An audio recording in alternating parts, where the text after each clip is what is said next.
Assalamualaikum warahmatullahi wabarakatuh. Alhamdulillah wa syukurillah. La hawla wa la quwwata illa billah. Asyhadu an la ilaha illallah wahdahu la syarikalah. Wa asyhadu anna Muhammadan abduhu wa rasuluh la nabiyya ba'dah. Hadirin pemirsa yang dirahmati oleh Allah Subhanahu wa taala, mudah-mudahan kita bersama dianugerahi sehat oleh Allah. Mudah-mudahan kita bersama dianugerahi kemudahan segala urusan kita, kemudahan rezeki kita, dan mudah-mudahan Allah Subhanahu wa taala mentakdirkan kita bahagia baik di dunia maupun di akhirat. Hadirin yang dirahmati oleh Allah Subhanahu wa taala, pada episode kali ini saya akan bahas tentang taubat. Ini sebenarnya permintaan dari subscriber bahwa beliau cerita pernah berbuat dosa. Apakah dosa itu bisa diampuni oleh Allah Subhanahu wa taala? Maka saya mulai dari sebuah ayat.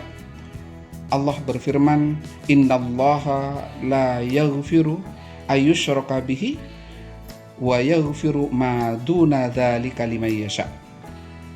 Allah tidak akan pernah mengampuni dosa syirik, tetapi Allah akan mengampuni dosa-dosa lain selain syirik bagi yang dikehendaki oleh Allah Subhanahu wa taala. Hadirin yang dirahmati oleh Allah Subhanahu wa taala, berarti setiap dosa pasti bisa insyaallah diampuni oleh Allah Subhanahu wa taala. Lima yasha, kepada orang yang dikehendaki oleh Allah, orang itu diampuni. Bahkan di sebuah hadis Rasulullah SAW bersabda, sesungguhnya setiap anak Adam pasti pernah berbuat dosa. Dan sebaik-baiknya orang yang berbuat dosa adalah orang yang bertaubat. Umar bin Khattab pernah menyampaikan, mencari orang yang tidak pernah berbuat salah sama dengan mencari kuda yang bertanduk. Jadi tidak pernah ada. Maka orang yang baik adalah orang yang pasti pernah berbuat salah, adalah orang yang pasti pernah berbuat dosa, lalu insaf atas dosa yang ia perbuat dan tidak sejengkal pun perbuatan salah ia ulangi, lalu bertaubat kepada Allah dengan taubatan nasuha, taubat yang sungguh-sungguh.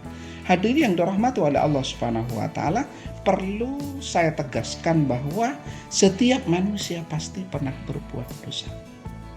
Maka salah satu orang yang celaka adalah orang yang tidak merasa punya dosa. Sampai Nabi mengatakan orang yang salah satu ciri khas orang yang celaka adalah nisyanud dzunubil madiyah, adalah orang yang melupakan dosa-dosa sebelumnya. Jadi kalau ada orang yang merasa paling suci, paling baik, tidak pernah berbuat dosa, justru orang ini celaka. Dan menurut Rasulullah, orang yang akan diuntungkan adalah orang yang dzikrudz dzunubil madiyah, orang yang ingat atas dosa-dosa yang pernah ia perbuat. Sekali lagi ingin saya sampaikan bahwa setiap orang pasti punya dosa. Dan Allah akan mengampuni dosa-dosa kita. Sebesar apapun dosa kita, masih lebih besar ampunan Allah. Setinggi apapun dosa kita, masih lebih tinggi maghfirah Allah Subhanahu wa taala. Jadi jangan khawatir bagi kita semua yang punya dosa, asalkan mau kembali ke jalan yang benar, asalkan mau bertaubat kepada Allah Subhanahu wa taala, maka Allah akan mengampuni dosa-dosa kita.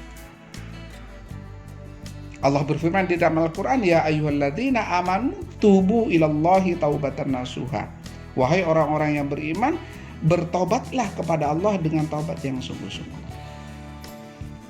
Lalu bagaimana cara agar dosa kita diampuni oleh Allah Subhanahu wa taala? Yang pertama, dzikrudz dzunubil madiyah. Ingat terhadap dosa yang kita perbuat.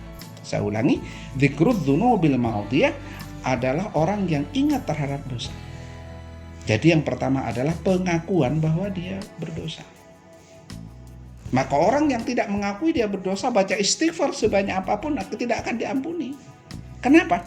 Karena dia tidak mengakui bahwa dia punya dosa. Ada ciri khas orang yang mengakui, dirinya akan tidak merasa lebih baik dari orang lain, tidak merasa lebih suci dari orang lain, tidak merasa lebih dekat kepada Allah daripada orang lain. Maka orang ini ciri khas orang yang mengakui bahwa dia berdosa. Yang kedua, ada penyesalan. Jadi taubat itu diawali oleh satu pengakuan, yang kedua menyesali. Ada orang yang mengakui bahwa dia berdosa tetapi tidak menyesali. Maka syarat yang kedua agar dosa kita diampuni oleh Allah Subhanahu wa taala adalah menyesali dosa yang pernah kita perbuat. Tiba-tiba di sore hari dia ingat kepada dosa pagi karena tidak sholat subuh, dosa siang karena meninggalkan zuhur, dosa sore karena asarnya terlambat, dosa pagi karena dia pernah memfitnah orang, dosa kemarin karena dia pernah membicarakan kesalahan orang. Ada penyesalan. Kalau orang sudah menyesal, maka dengan sendirinya akan muncul astagfirullah ya Allah, saya sudah meninggalkan sholat. Astagfirullah ya Allah, saya sudah mendurhakai orang tua. Astagfirullah ya Allah, saya sudah tidak sholat isya. Astagfirullah ya Allah, saya sudah berbuat maksiat. Astagfirullah ya Allah, saya sudah ngerasani orang. Hadirin dirahmati oleh Allah Subhanahu wa taala, yang kedua adalah menyesali. Yang ketiga, Rasulullah SAW menyampaikan sebaiknya orang yang berbuat dosa itu bersegera untuk berbuat baik. Saya ulangi, orang yang berbuat dosa itu bersegera untuk berbuat baik. Kalau dia telah membuat sebuah dosa, saat itu bersegeralah berbuat baik. Misalnya beramal, bersedekah, kemudian sujud kepada Allah Subhanahu wa taala.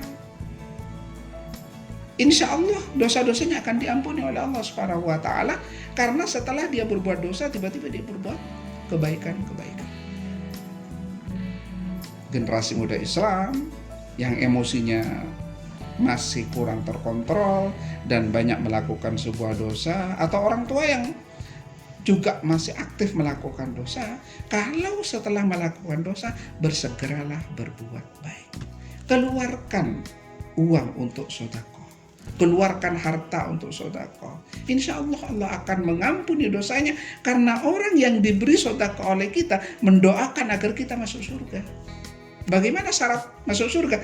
Orang itu diampuni dosanya. Jadi logikanya ketika kita bersedekah kepada orang, maka orang itu akan mendoakan untuk masuk surga, dan logika orang masuk surga dosanya diampuni oleh Allah Subhanahu wa taala. Yang keempat, memaafkan kesalahan orang lain. Agar dosa-dosa kita diampuni oleh Allah Subhanahu wa taala, memaafkan dosa-dosa orang lain terhadap kita, kesalahan-kesalahan orang lain terhadap kita. Bahkan Rasulullah SAW pernah bersabda, orang yang mengampuni, orang yang memaafkan orang lain, orang yang menutupi kesalahan orang lain, maka Allah akan membuat lupa malaikat pencatat amal untuk mencatat dosa-dosa kita. Jadi tiba-tiba di akhirat catatan dosa kita dihilangkan oleh Allah Subhanahu wa taala. Kenapa? Karena kita menutupi kesalahan orang lain. Karena kita memaafkan kesalahan orang lain. Hadirin yang dirahmati oleh Allah Subhanahu wa taala, akan tetapi ada dosa yang harus dilakukan dengan cara ganda. Satu, minta maaf kepada Allah Subhanahu wa taala, yang kedua minta ampunan kepada Allah Subhanahu wa taala, yang kedua minta maaf kepada orang lain. Misal kita ngerasani orang, berbicara kesalahan orang lain, kita minta ampun kepada Allah Subhanahu wa taala.